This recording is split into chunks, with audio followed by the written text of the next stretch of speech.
Ayo lur, jogetan bareng karo Bopo niki naruk sing aduh ganteng ora ketulung masalah iki lho.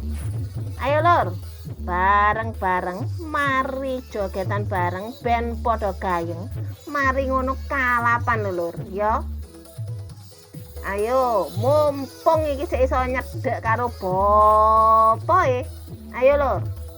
Bopo sing ganteng iki ayo wis kene tapi aja lali sawer ya lur ya. Ya wis ayo lanjutno wis.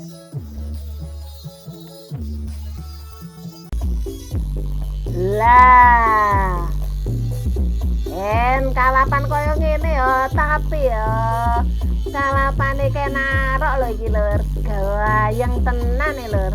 Tapi ya hati-hati aja nyedek. Engko lek keseruduk sune lur. Ya wis lur, sampean tonton ya.